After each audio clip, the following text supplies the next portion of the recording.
Bueno, buenos días. Mi nombre es Manuel Candal. Yo soy socio fundador de la firma Candal Advisors y también de una compañía que ya les comentaremos un poco al final de la presentación que se llama de 360biz.net, que es un emprendimiento que lo que procura es ayudar a emprendedores a poder constituir sus compañías en los Estados Unidos y para mantenerlas desde un punto de vista contable y fiscal en cumplimiento. Pero ya les comentaremos sobre eso. En el día de hoy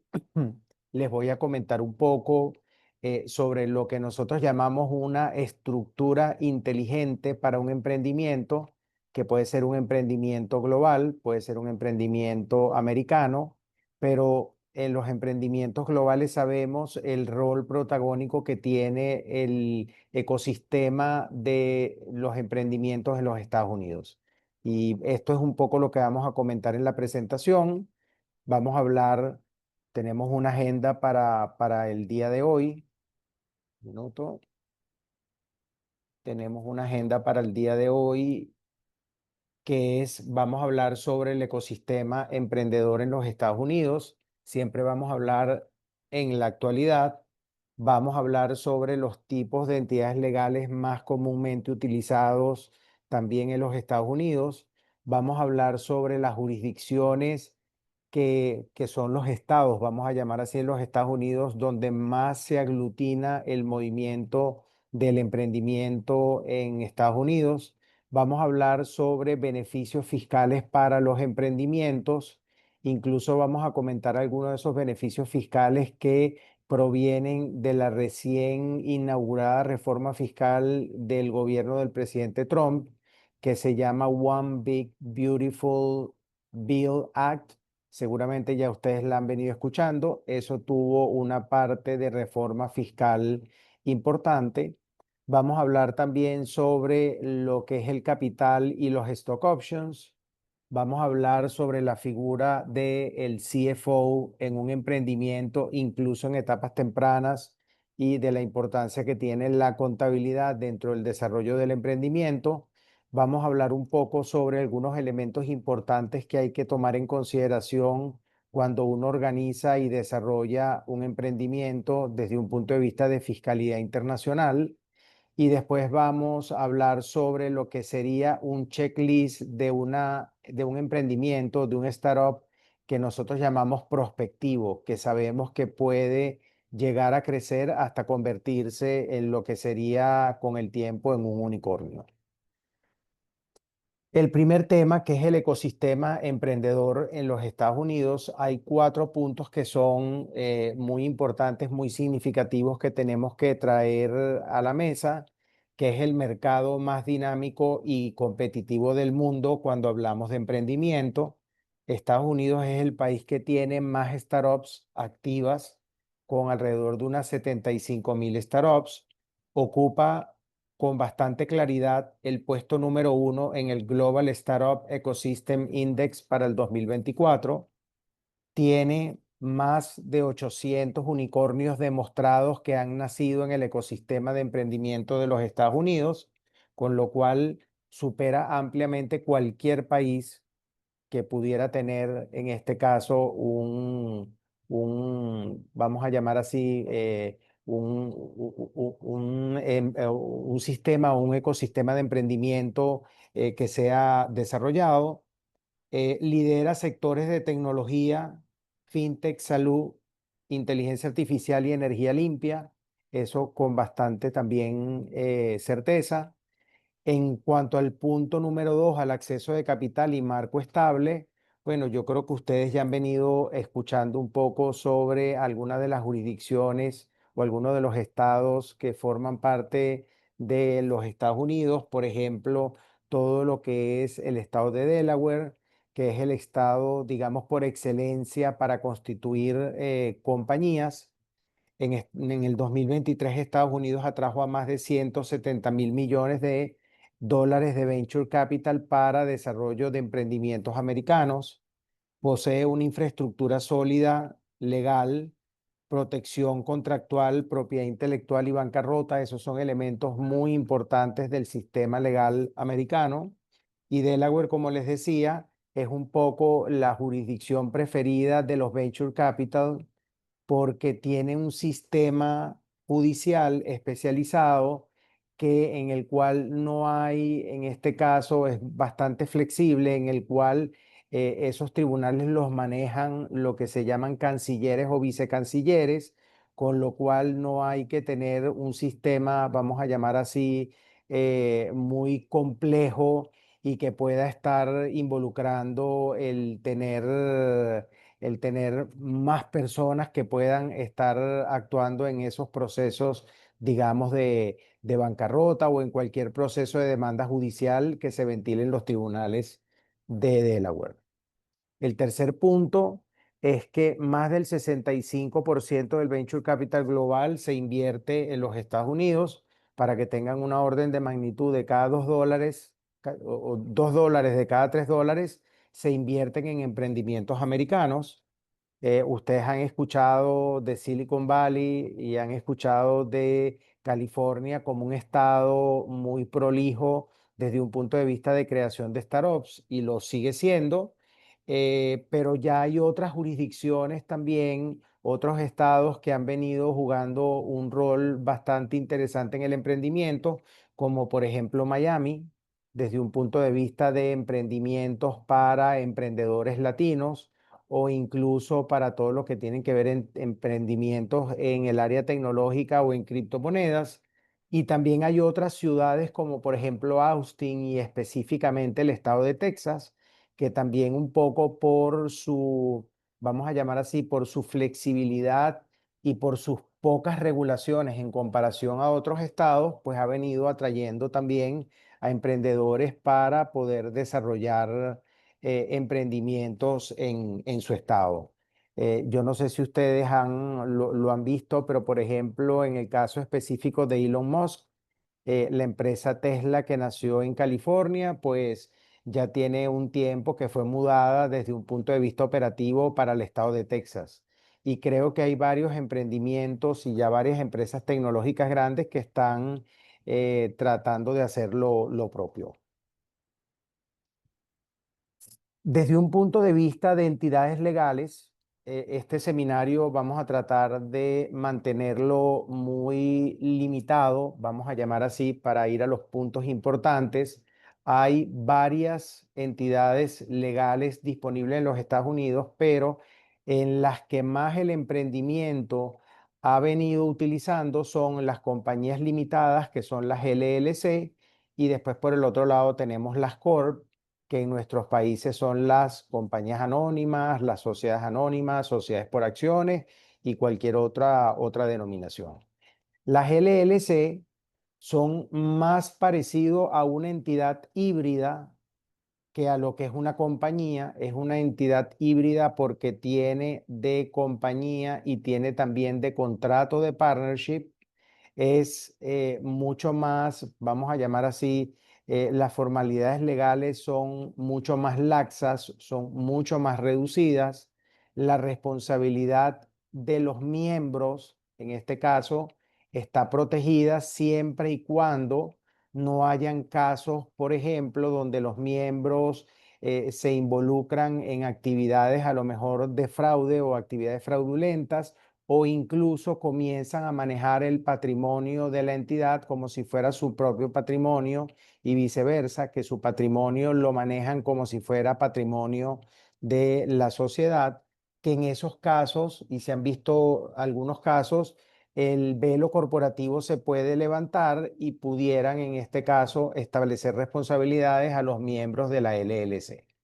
Entonces, desde un punto de vista, para resumirlo, desde un punto de vista de entidad, es de fácil constitución, es de fácil mantenimiento. Desde un punto de vista fiscal, lo vamos a ver un poco más adelante, pero incluso no tributa en cabeza propia, sino que tributa en cabeza de los socios o de los miembros, como se le llama también.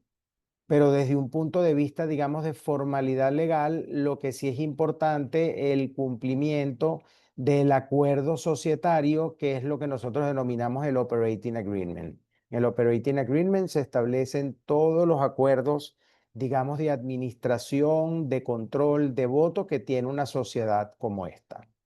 Luego tenemos por otro lado la corporación, la sociedad anónima, como la querramos llamar en nuestros países, pero en el caso de Estados Unidos es la Corp. Es una persona jurídica totalmente separada a lo que son sus socios o accionistas. Ahí estamos hablando no de miembros, estamos hablando de accionistas. Tiene una responsabilidad legal limitada hasta el monto que inviertan los accionistas. Por supuesto que la formalidad que tienen las corporaciones, pues es muchísimo más importante que lo que tienen las LLC. Y normalmente para constituir una corporación se tienen que crear estatutos y para mantenerla se tienen que documentar adecuadamente todo lo que son las minutas de junta directiva, si hubiera una junta directiva, si los bylaws establecieran de que hay una junta directiva para poder administrar la sociedad. Se tienen que hacer periódicamente las asambleas que los estatutos ya lo fijen así. Por ejemplo, la asamblea para la aprobación de las cuentas anuales, la aprobación para distribución de dividendos, cualquier tipo de asamblea para el nombramiento de funcionarios o de directores, todo lo que son actas formales y en este caso específicamente se emiten acciones a diferencia de la LLC, donde ahí se emiten, en cualquiera de los casos, son unidades, vamos a llamar así, o cuotas de participación.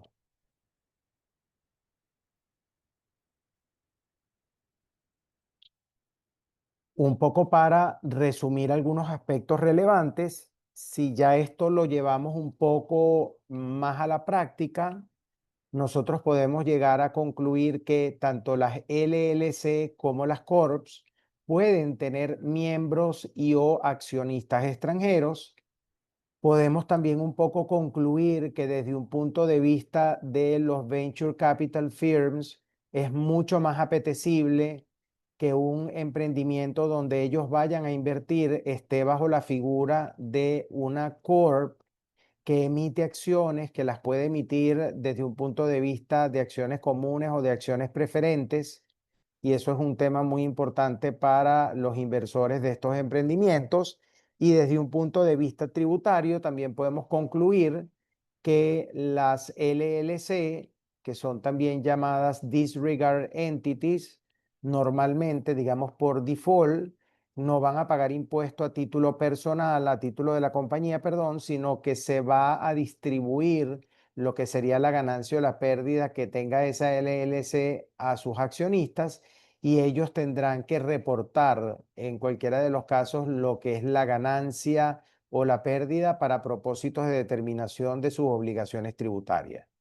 En el caso de las LLC, si lo queremos comparar con las C Corps o con las corporaciones pagan un impuesto corporativo, digamos que tiene una tasa del 21%, pero cuando hay distribución de utilidades no distribuidas después de haber pagado la tasa de impuesto corporativa, pues existe la figura de dividendos y de retenciones fiscales que aplican sobre esos dividendos. Por eso es que se habla siempre que las corps van a tener un problema, van a tener una situación de doble tributación, porque tributan a nivel de la compañía y cuando la utilidad después de haber pagado el impuesto a la compañía se distribuye a los accionistas locales o extranjeros, pues va a tener también una retención de impuestos. Si tuviésemos que dar una recomendación en cuanto al uso de las LLC y en cuanto al uso de las Corp, todo va a depender del grado, vamos a llamar así, de desarrollo que tenga el emprendimiento, pero normalmente las LLC se constituyen como una fase previa, por ejemplo, en lo que podría ser la etapa del SID, donde no se sabe a ciencia cierta si este emprendimiento va a poder seguir desarrollándose en etapas, digamos, futuras. Y por ser mucho más flexible, por ser mucho más sencilla, normalmente se pudiera estar pensando de que ese tipo de emprendimiento en ese tipo de etapa seed podría arrancar con una LLC. Vamos a ver que los beneficios fiscales no están dirigidos a las LLC, sino más bien a las corps, pero esto sería algo inicial, porque también es cierto que hay posibilidades de reconvertir entidades limitadas, por supuesto, guardando ciertos y determinados elementos importantes para hacerlo a nivel de reorganización, pero se podría reorganizar y se podría migrar desde un punto de vista legal y fiscal lo que sería la LLC en una corporación. La corporación ya va más dirigida a emprendimientos que ya se saben que van a ir a etapas donde va a haber un levantamiento de capitales con inversores sofisticados, con private equity firms o con VCs. Entonces, en definitiva, todo va a depender un poco de lo que sea el emprendimiento como tal, las características del emprendimiento y vamos a llamar así, y cuán pronto va a ir ese emprendimiento ya a levantamientos de capitales a nivel, digamos, de inversores calificados o de inversores sofisticados. Entonces, un poco para resumir, la LLC podría estar a lo mejor planteada para lo que sería el pre-seed, incluso hasta lo que podría ser la fase temprana del seed. Pero si ya esto va a ir a procedimientos, digamos, de levantamiento de capital con inversores, pues ya la estructura que vamos a ver durante toda la presentación, que va a tener la mayor cantidad de beneficios fiscales y adicionalmente la que va a otorgar la mayor cantidad de beneficios y de protección a los inversores, es en este caso la estructura de la corporación, no de la LLC. En cuanto a las jurisdicciones, hablamos desde un punto de vista de la experiencia que han venido teniendo los emprendimientos en Estados Unidos. Tenemos como número uno la jurisdicción de Delaware, del estado de Delaware, donde vemos en este caso un elemento razonable de confidencialidad. Normalmente el sistema judicial que tienen en Delaware es un sistema eh, que los inversores lo ven con buenos ojos. Es bastante, vamos a llamar así, flexible, no es muy complicado. Adicionalmente, todo lo que son las leyes desde un punto de vista mercantil para las sociedades, pues tienen un fundamento importante de protección para los inversionistas.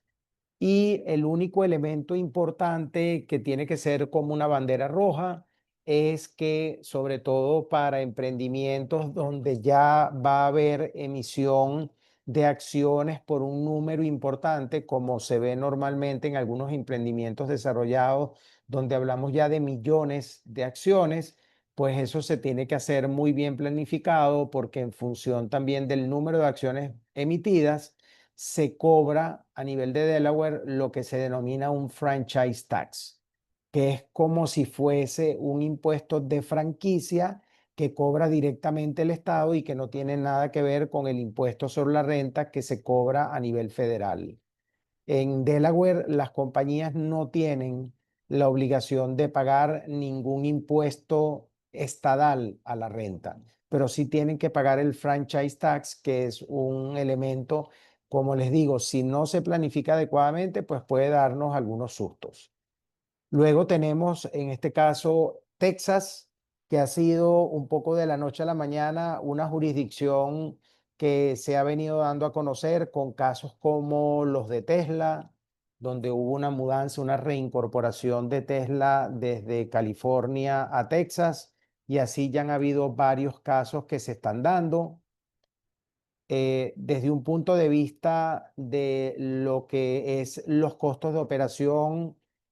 son algo más bajos que en otras jurisdicciones como podría ser, por ejemplo, Miami o como podría ser California. No tienen un impuesto, vamos a llamar así, a la renta estadal, si tienen el impuesto sobre la renta federal, pero tienen un franchise tax también que lo bueno que tiene es, a diferencia de otros, vamos a llamar así, de otras jurisdicciones, que el monto mínimo para comenzar a tributar lo ajustan anualmente y hablamos de millones de dólares, ¿ok? Entonces, pareciera que el impacto de ese franchise tax pudiera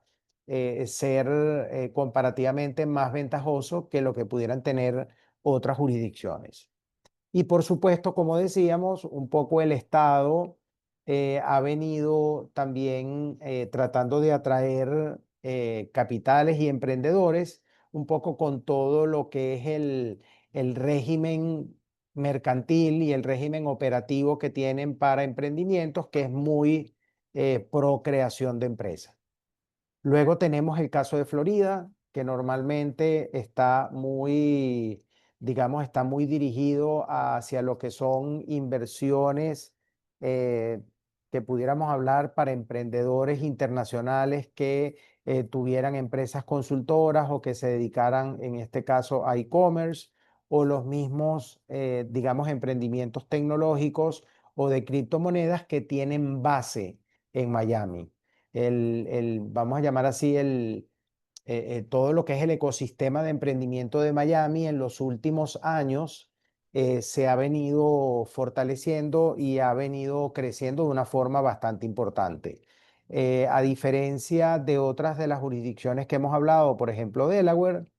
en el caso del tema de confidencialidad, este es uno de los temas negativos que tiene porque el acceso a lo que es la información de registro se puede hacer a nivel público por cualquier persona. Por supuesto que tienen información limitada, pero sí pueden ver el nombre de la compañía, la dirección de la compañía, quiénes son los directores o quiénes son los gerentes de la compañía. Y otro de los elementos también importantes que hay que tomar en cuenta es que Florida sí tiene para las corporaciones un impuesto estadal a la renta, que más o menos está en el orden de magnitud de un 5% de la ganancia. El consejo que nosotros siempre le damos a nuestros amigos emprendedores, a nuestros clientes, es que todo esto se tiene que analizar desde el inicio. Es decir, no podemos estar tomando una determinación sin tener evaluado cuál pudiera ser la mejor jurisdicción para el plan de crecimiento o el plan de desarrollo del emprendimiento. Con lo cual, analizar desde el inicio no solamente la estructura local, sino cómo esa estructura local o Delaware o Texas o Florida va a confluir con la estructura internacional. Si tiene socios que están en el extranjero, si tienen casas matrices. Es decir, hay que tratar de plantear desde el inicio una estructura global que sea la que mejor pueda interactuar con lo que se está pensando a nivel de entidad legal en los Estados Unidos.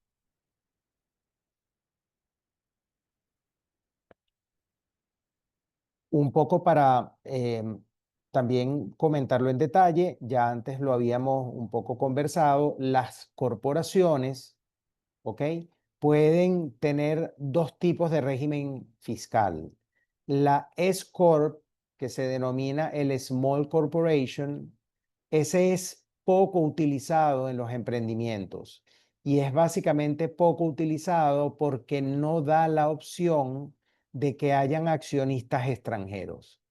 con lo cual ya estamos yéndonos directamente a la figura de la Corp, que fiscalmente se le denomina como C Corp, que es la entidad legal que sí paga impuesto separado de sus socios y que esa sí puede tener un número ilimitado de accionistas extranjeros. Ese tipo de entidad, fiscalmente hablando, se le denomina el régimen fiscal de las C Corps. La tasa de impuesto general federal, incluso ya después de la última reforma fiscal del gobierno del presidente Trump, sigue siendo 21%. Hay un impuesto a la renta estadal, pero ese va a depender del estado donde esté constituida la compañía.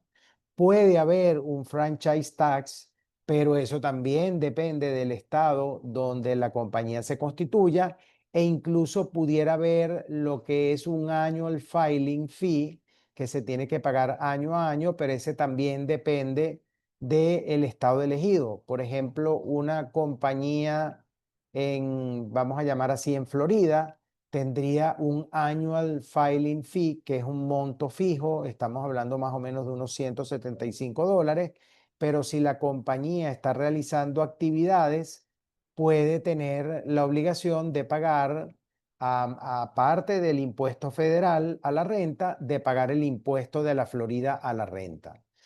Como hablamos en otros casos, en vez de haber un annual filing fee en algunas otras jurisdicciones, hay un franchise tax, incluso que trata de cubrir lo que sería el annual filing fee y lo que pudiera ser eventualmente la declaración de impuestos estadales. Pero eso es un elemento muy importante que se tiene también que analizar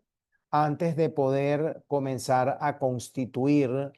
una compañía para propósitos de llevar a cabo un emprendimiento. Por ejemplo, aquí hay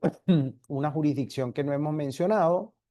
que es, por ejemplo, Wyoming, que desde un punto de vista de confidencialidad, yo creo que ofrece las mismas garantías, cuidado no más de lo que sería Delaware, y el nivel de costos de annual filing fee y de lo que sería el impuesto estadal es bastante reducido. Pero por eso les digo, les comenté sobre las tres principales jurisdicciones que más fama y que más utilizan, pero eso no quiere decir que podamos estar hablando de cualquier otra jurisdicción que puede tener un régimen fiscal para lo que queremos hacer bastante ventajoso y que a lo mejor tenga otros elementos también positivos para poderla constituir ahí, como son relaciones bancarias, como es el lugar de residencia o de desarrollo del emprendimiento por un caso muy específico que a lo mejor se esté desarrollando en un ecosistema que solamente esté en ese estado para el tipo de emprendimiento.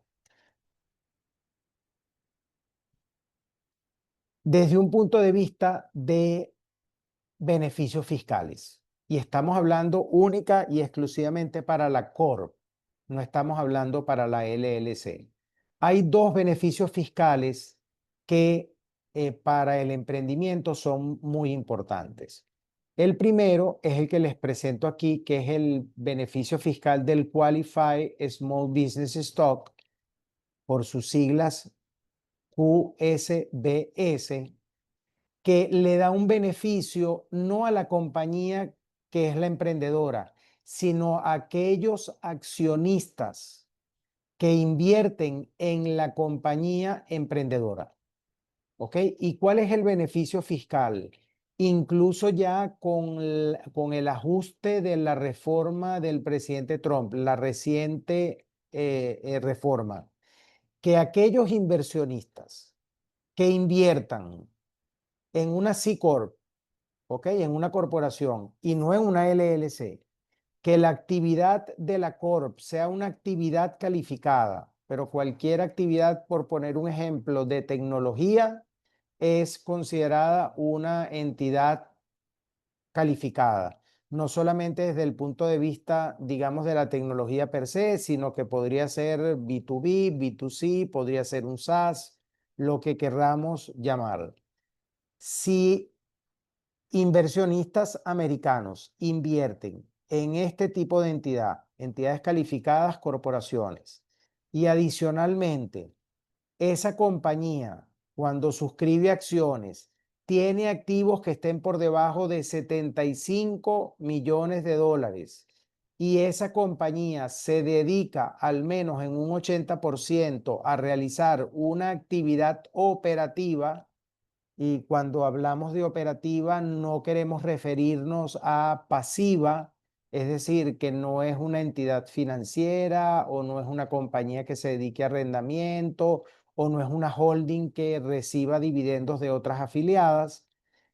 Entonces hablamos y adicionalmente de que sean acciones que suscriban los inversionistas americanos en el mercado primario, no en el mercado secundario. Estamos hablando de que cuando esos inversores venden su participación y van a través de un proceso de exit, pudiera haber una exención de la ganancia de capital tributable para ellos, que pudiera ser si se mantuvieron las acciones hasta 3 años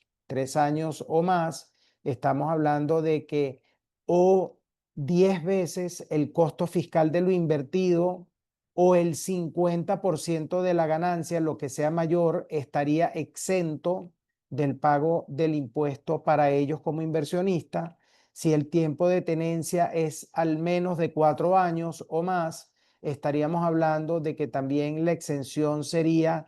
10 veces el costo fiscal de la inversión o el 75% de la ganancia efectiva, y la ganancia es precio de venta menos costo de la inversión, lo que sea mayor. Y en el caso de más de 5 años, estamos hablando de que la exención pudiese ser de hasta un 100% y el tope que se tiene para la ganancia es de hasta 15 millones de dólares, y esos 15 millones de dólares a partir del año 2027 se van a ir ajustando por la inflación anual.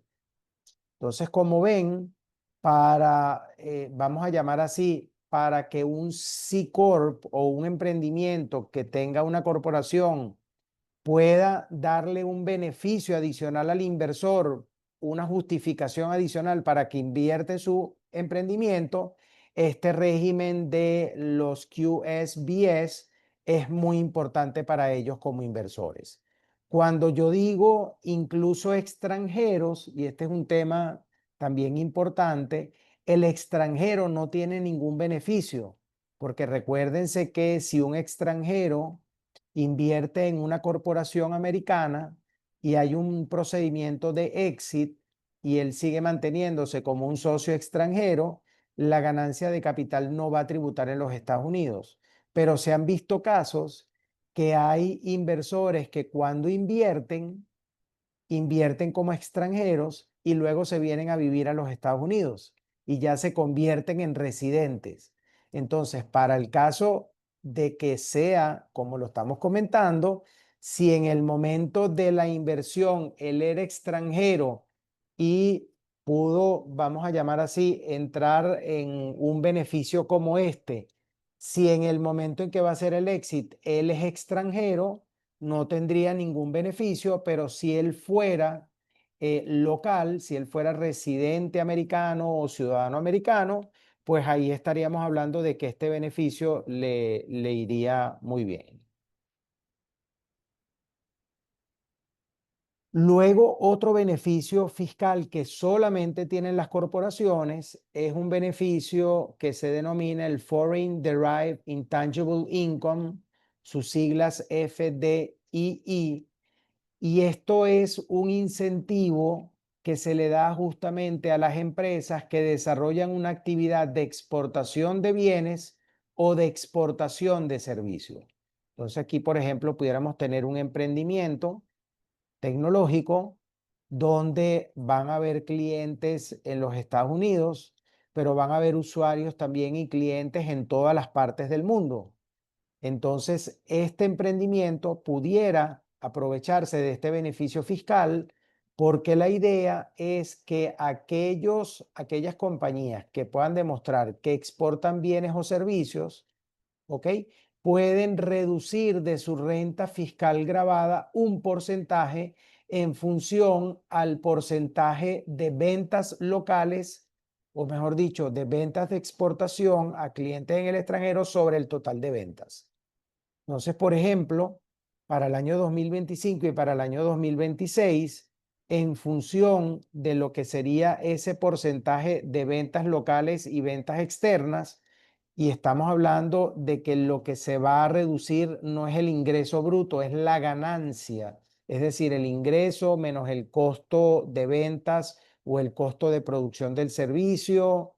incluyendo cualquier gasto que se pueda tener que venga desde el exterior. Lo único que no se incluyen en este caso son los intereses gastos por financiamiento, ni todo lo que son los gastos de Research and Development,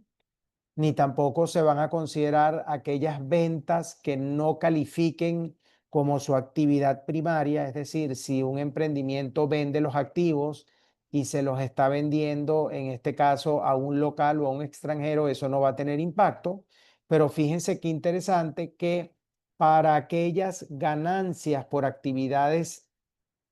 digamos, externas, globales, no Estados Unidos, sino con clientes afuera, para el año 2025 la tarifa corporativa pudiera bajarse de 21% a 14,4375%, y para el año 2026 va a bajar un poco el efecto, pero estamos hablando que igualmente habría sobre esa ganancia por operaciones con clientes del exterior, en vez de tributar al 21% como tributan las compañías, tributaría con una tasa efectiva de 15,22,5%. Como hablamos, esto está únicamente dirigido para empresas que total o parcialmente vendan a clientes en el exterior, y tienen que ser corporaciones. No podemos estar hablando, para poder tomar este beneficio, de una LLC. Tiene que ser una corporación y que fiscalmente tribute como un C Corp. ¿Ok? Desde un punto de vista de estructuración fiscal internacional, esto es algo que yo siempre le recomiendo a los emprendedores. No muchos lo logran, pero siempre se les recomienda de que tienen que tener un panorama claro, no solamente del emprendimiento como tal, sino de todas las cosas aledañas al emprendimiento. ¿Dónde están los socios? ¿Dónde están los clientes? ¿Cuál es el tipo de venta que se va a realizar? Si está sujeta a retención de impuestos en el país donde estén los clientes. Eso se da más que todo, no tanto cuando se venden bienes, sino cuando se prestan servicios, servicios profesionales o servicios de algún tipo que pudieran estar sujetos a retención de parte de los compradores. Entonces, el momento de hacer ese ejercicio de planeamiento global es cuando se está iniciando ya el emprendimiento y ya se está viendo como que puede tener futuro. No lo vamos a hacer a lo mejor en las etapas tempranas cuando tenemos la idea y comenzamos a trabajar, pero sí no lo podemos hacer, o no es lo ideal de que se piense en esto cuando ya a lo mejor estamos en puertas de una serie A o ya estamos en puertas de un levantamiento de capital importante. Entonces, para efectos de la estructuración fiscal internacional, hay que entender dónde va a operar la empresa, cuáles son los clientes o dónde están ubicados esos clientes de la empresa a nivel global, y un poco hay que ir haciendo un ejercicio, incluso no solamente los clientes, sino los inversionistas, y hay que ir viendo cuál es el mejor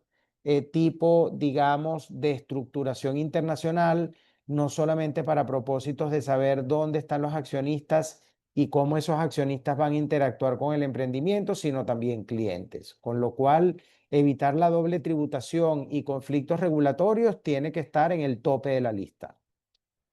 Hay que usar tratados fiscales internacionales, porque esos tratados, para evitar doble tributación, como su nombre lo indica, nos ayudan a evitar la doble imposición cuando hay transacciones que cruzan frontera, o entre clientes y la compañía, o entre inversionistas y la compañía, o entre acreedores y la compañía.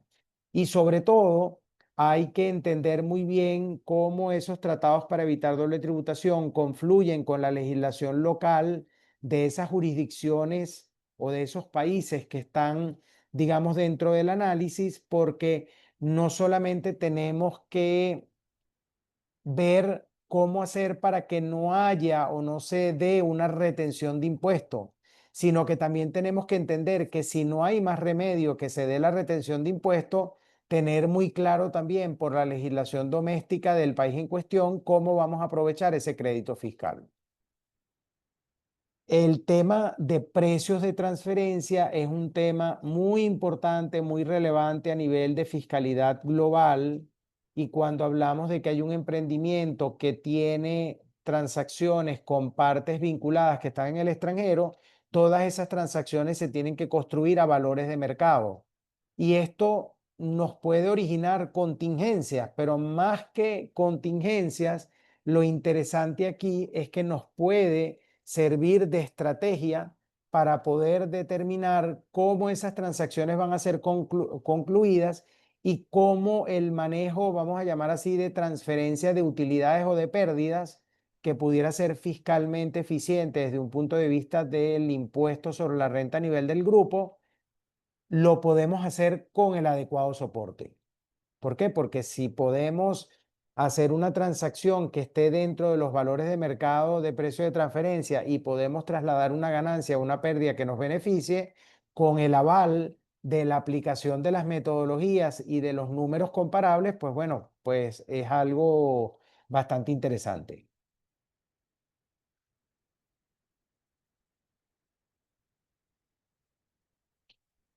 Después hablamos de cuáles son los elementos, digamos, o los mecanismos para levantar capitales en los Estados Unidos. Ustedes seguramente los conocen bastante bien. Son los SAFE, que son básicamente las suscripciones futuras de capital, ¿ok? Que normalmente no se pueden confundir con lo que son instrumentos de deuda. Estos son instrumentos de patrimonio, pero que no le dan al inversionista gran garantía si es que el startup no progresa y no sale adelante. Después tenemos las notas convertibles. Esas notas convertibles son instrumentos de deuda per se,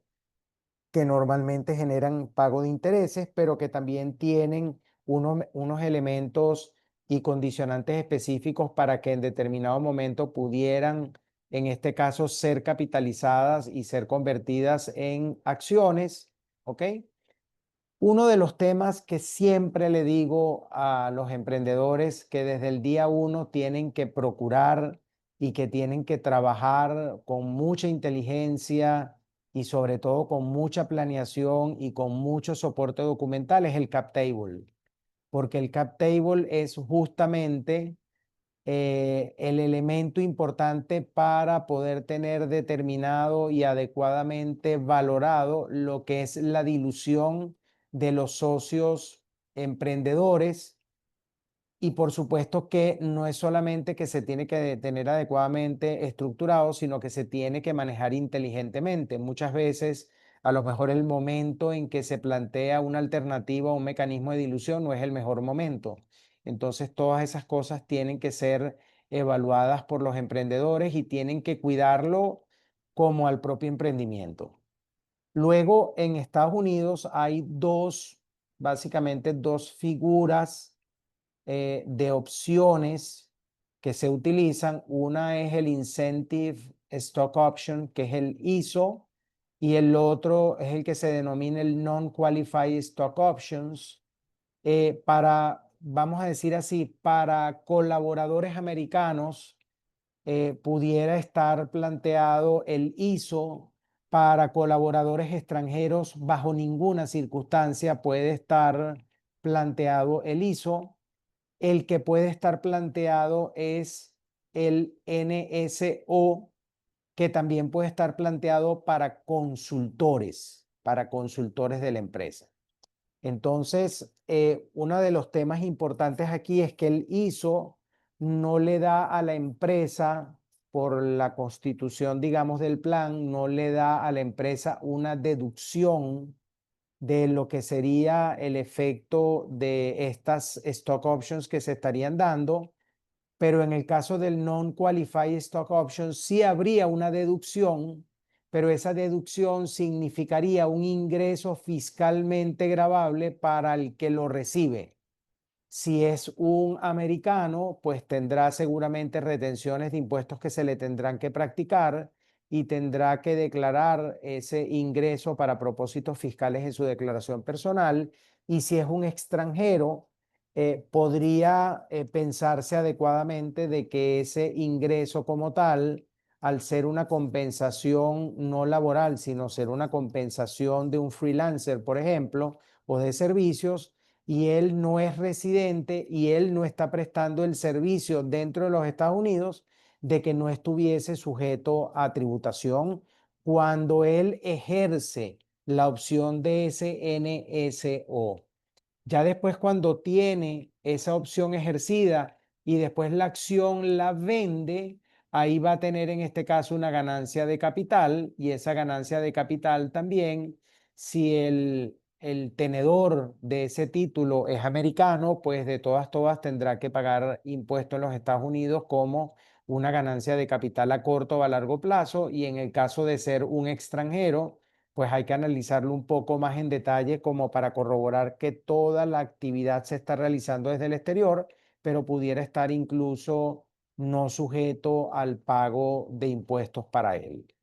En todos estos planes hay un momento y hay un valor muy importante que es lo que nosotros denominamos el strike price, y ese strike price es justamente la evaluación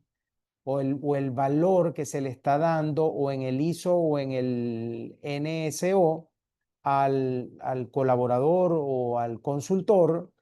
y ese valor tiene que ser determinado por una evaluación de la empresa, que es lo que nosotros llamamos el Plan 409A, para poder establecer cuál es ese valor al momento del grant, al momento del otorgamiento. Otra cosa es cuál es el valor de mercado en el momento en que se ejerce la opción, que normalmente es un plazo futuro. Como decíamos anteriormente, es muy importante para los emprendedores manejar cap table, manejar el impacto de la dilución, pero también un poco ver cuáles son las alternativas que tienen para poder atraer talento a través de algunas de estas, digamos, de algunos de estos planes. Otro de los temas también importantes desde el inicio, y claro, todo va a depender del tamaño del emprendimiento y del momento efectivo, pero siempre es bueno que los emprendimientos ya nazcan con un enfoque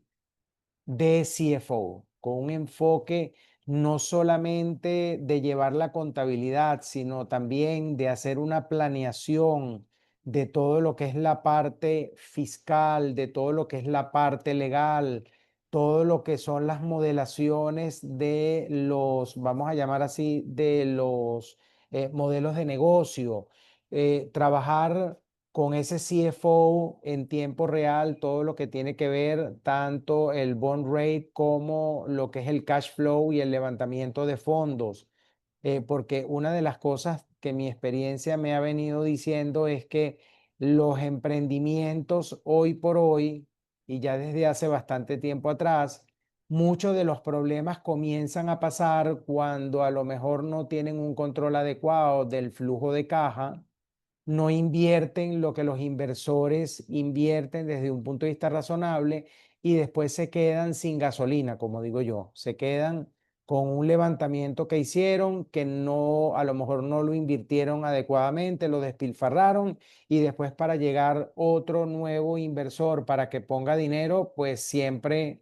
va dando problema. Con lo cual, lo que es la actividad de un CFO, que puede ser un CFO interno o un CFO tercerizado, desde un punto de vista de lo que es el manejo de caja y de lo que es, en este caso, el bond rate, llevarlo dentro de un control que sea adecuado, pues sigue siendo una de las actividades muy relevantes de un CFO. También otro de los temas importantes del CFO, con la experiencia que él tiene, es ayudar a los emprendedores a que desde el inicio ya puedan preparar un data room que sea adecuado y que permita, en este caso, los exámenes que normalmente hacen los inversores, que son los due diligence, para conocer en qué empresa ellos van a invertir. Entonces, ya el enfoque que tiene el CFO es no esperar a que tengamos un levantamiento de fondos, sino ir teniendo este cap table y este data room actualizado en tiempo real, para que en el momento en que haya alguna necesidad de levantamiento de capital, pues ya toda la información que va a analizar el inversor ya lo pueda ver. Eh, Uno de los temas importantes es que el CFO, si no hay un CFO interno, pues hay siempre la posibilidad de poder contratar a un externo que sea fraccionado, vamos a llamar así, y hay firmas como la nuestra, por ejemplo, que para algunos casos específicos puede ayudar a los emprendimientos con todo lo que es esta actividad, digamos, de planificación desde un punto de vista de reporte, de proyecciones, de cash flow, todo lo que es la planificación financiera y fiscal para que este emprendimiento pues pueda nacer ya con unas bases sólidas. Por último, yo les traje aquí un checklist de las cosas que generalmente tiene un startup que sea prospectivo o que pueda llegar a ser prospectivo. Debe tener una estructura legal y fiscal clara, y estamos hablando ya no solamente de una entidad, sino todo lo que es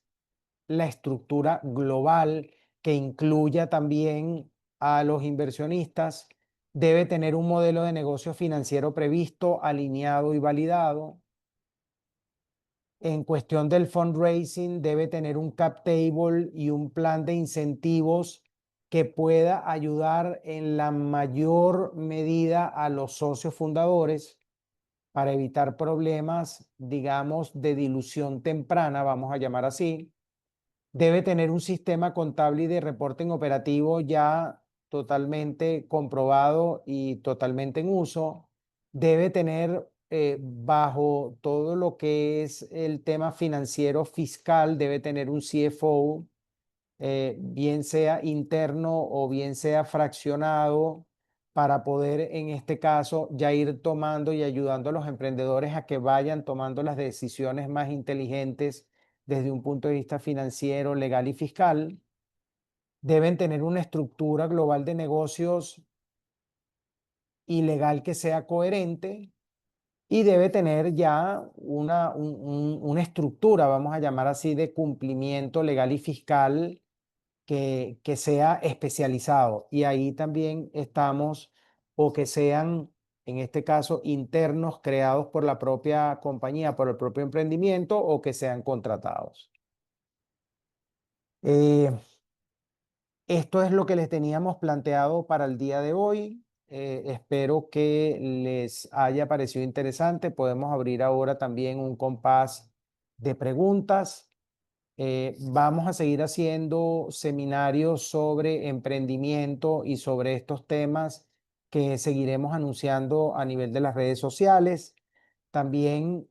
tengan la tranquilidad de que podemos agendar reuniones uno a uno para ver los temas específicos de los emprendimientos que ustedes estén desarrollando. Les vamos a mandar también a los asistentes de este seminario, le vamos a enviar un ebook que es un resumen bastante interesante de todo lo que hemos venido hablando. Y adicionalmente, yo les quería un poco comentar de que hemos desarrollado a nivel de Candal Advisors una herramienta. Es una herramienta e-commerce que está ubicada en el domain name www.de360biz.net, donde nosotros le ayudamos a los emprendedores a que ellos mismos puedan, en este caso, hacer o interactuar con nosotros en todo lo que es el tema de apertura de una compañía, después, digamos, de tener una sesión para ver exactamente cuál es el tipo de entidad y el tipo de jurisdicción que ustedes necesitan, porque es lo que hablamos, no todos los emprendimientos en un momento son exactamente iguales, pero les damos la asesoría uno a uno y ya después ustedes se pueden encargar. Tenemos dos planes, el plan de inversor inmobiliario y el plan de emprendedor. Y el plan de emprendedor, que es el que ven aquí, se encarga de todo lo que es la incorporación legal, todo lo que es el mantenimiento corporativo anual, todo lo que son los servicios contables y los servicios fiscales que se tienen que prestar durante el año. Ahí tienen todo. Tienen, de hecho, como lo ven, tienen la posibilidad de pagar los honorarios con un descuento por pronto pago si lo pagan al inicio, en este caso, del servicio, o para algunos servicios como son los de mantenimiento corporativo, servicios contables y servicios fiscales, pues también tienen la opción de pagar mensualmente para que sea mucho más razonable, digamos, el flujo de caja para los que así lo quieran, pero no van a tener el descuento. Bueno, de verdad que muchísimas gracias por la atención. Podemos abrir un compás de preguntas si lo desean. Y bueno, hasta la próxima.